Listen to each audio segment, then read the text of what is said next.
X's autobiography, he talks about how the antebellum white man tricked his own woman into believing that he, the white man, needed to let out his most animalistic sexual desires on the slave black woman because, his woman, the white woman, was above that and should be held at a high standard, while the black woman was below that and was made to satisfy his lowest desires. Malcolm further identified how in his personal pimp days that taste for the sexuality of black women in a raw animalistic way was now an underground addiction that many white-collar white men enjoyed secretly in whorehouses, crossing many racial barriers to satisfy the addiction, cheating on their own women. Now, it's no secret that one of the biggest devastating aspects of African American culture is black people's acceptance of white America's historical idea of us, but in a cool, fun way. We're not niggers. That's racist. That's old. We're niggas, which is more trendy. We put some seasoning on it with some lyrics and a few dance steps, and we resell it to each other.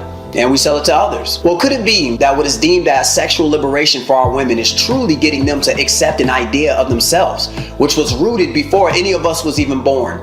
Has America finally perfected in us its idea of the hypersexualized black woman and girls who can meet your most animalistic desires, but most importantly, bust it open and twerk it out with pride? 13-year-old girls who are hot and ready. On one day, we're screaming black women are not protected, while at the same time promoting a culture that makes them the most accessible, or at least appear to be the most accessible in the most sexual ways. Now, with this subject, the first mistake we can make is to allow the images portrayed of our women to make us believe that all of our women are one way. This can be the farthest from the truth. The next mistake is to ignore the reality that this image is what's most advertised and promoted of our women, and we need balance today. All right, it's the first part. Go ahead and go with you, Cloud. What are your thoughts about it, sir? At first he was kind of, I wasn't sure where he was going with it, but towards the end, I think he made some valid points. I definitely do agree that there's a parallel between a lot of the behaviors of like black women today and a lot of the things that are promoted as the way black women should behave today. And I can see a connection with how black women were used in the past. There does seem to be a focus on sexualization when it comes to black women, and especially in social media today. Like, everything we think about, like if you think back to like the Sarah Bartman times, right? And her having a large posterior and that being a thing to the point where they put her in like a human zoo. And then you think of today, like women are going to flying out to get BBLs, like having a big butt is like the thing. And it's just like, Sarah Bartman was in a cage being looked at as a zoo animal. And still today, a lot of women are trying to imitate that very same image and that very same appearance that Sarah Bartman had back then, because it's considered what a bad bitch is, or what's considered sexy. So I think there's a lot of truth to what he's saying.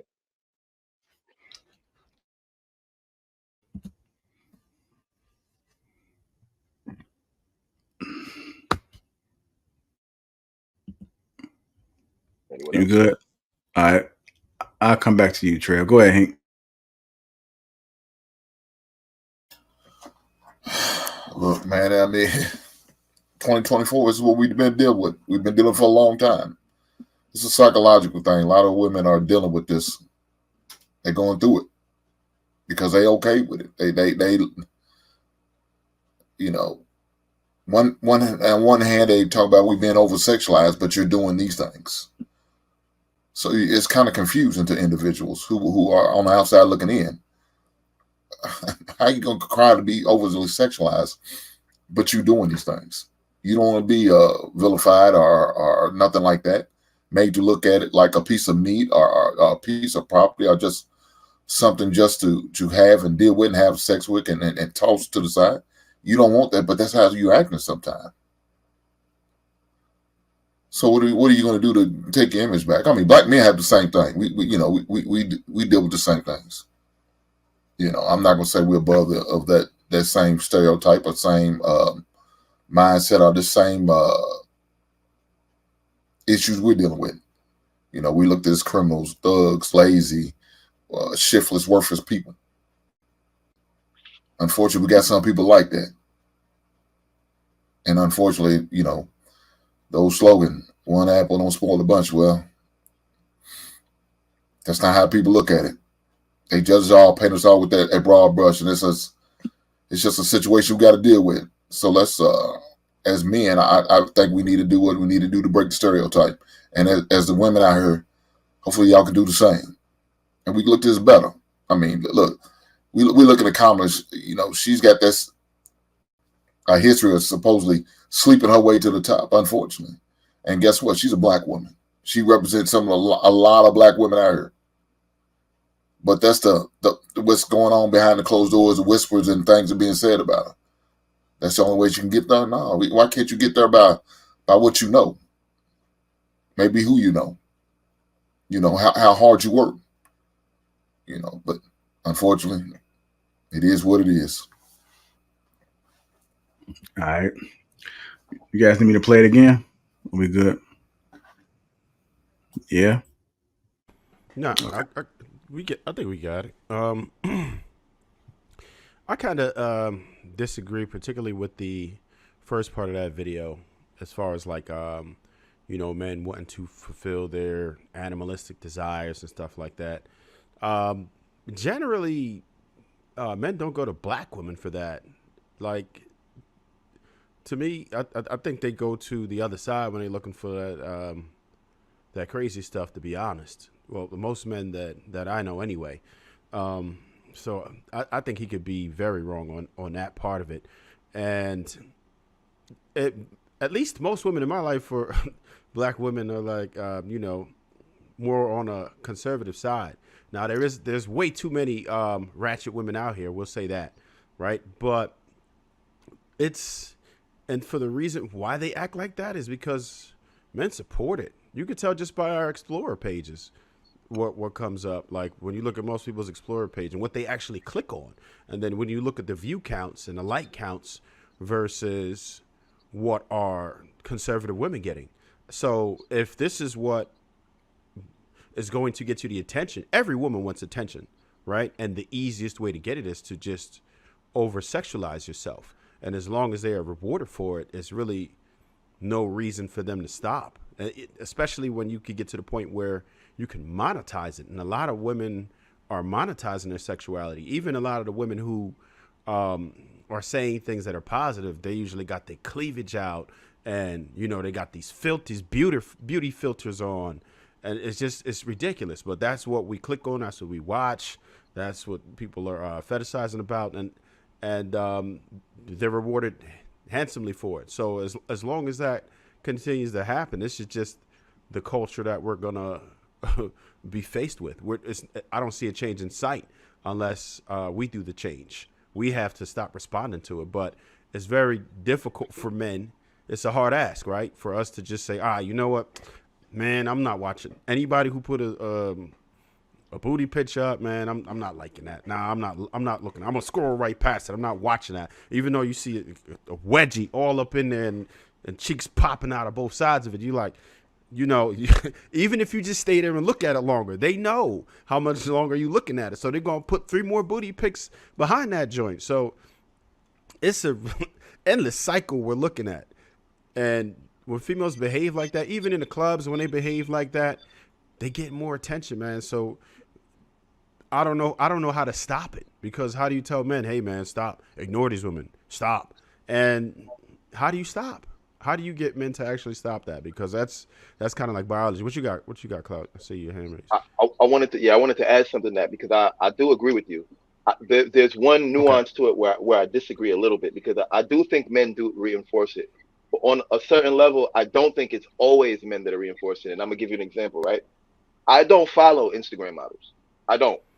But on my Explore page, I've never chosen to have these models on my Explore page. But on my Explore page, there's nothing but Instagram models on my Explore page. I don't follow Instagram models. I don't like their pictures. But the algorithm still forces it on me. You get what I'm saying? Like, even in my stories, I'll be watching my stories.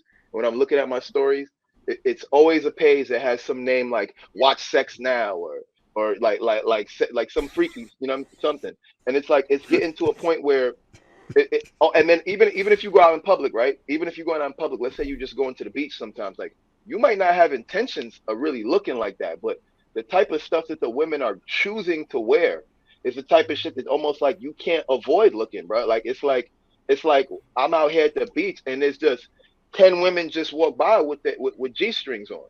So it's like, if 10 of y'all is walking by with G-strings on, it's like, I can't not give it attention, or I'm gonna just be looking at the sky the whole time. You get what I'm saying? So a part of it is us consuming it. However, but I think there's something that's been indoctrinated into the modern woman where they have a very strong desire to present that to us, whether we're looking or not. And even when we complain about it, they have very strong mechanisms to resist. Oh, you must be gay.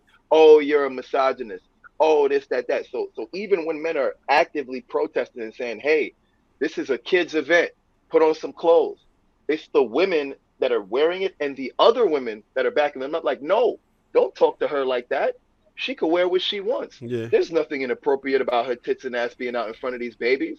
And it's like, it's never the guys saying that. It's usually the women. So I feel like because we're attracted to women, we get forced to take all the credit for them doing what they do. But it's like, but then at the same time, they tell us all the time that they don't do it for us. So if they're not doing it for us, like I they believe always you. say, then yeah, then is it our attention So that's causing it, or is it that they've been corrupted in a certain way? But yeah, you can go on. There's definitely other factors, right? We understand that feminism has pushed sexual liberation, right? We know that, right? And most of that is backed by women, right? We know that for sure. And it makes it to where you can't shame, or they're calling it slut shaming, or, you know, or if it looks nasty, now you're body shaming. So it's very difficult to speak against it. Absolutely.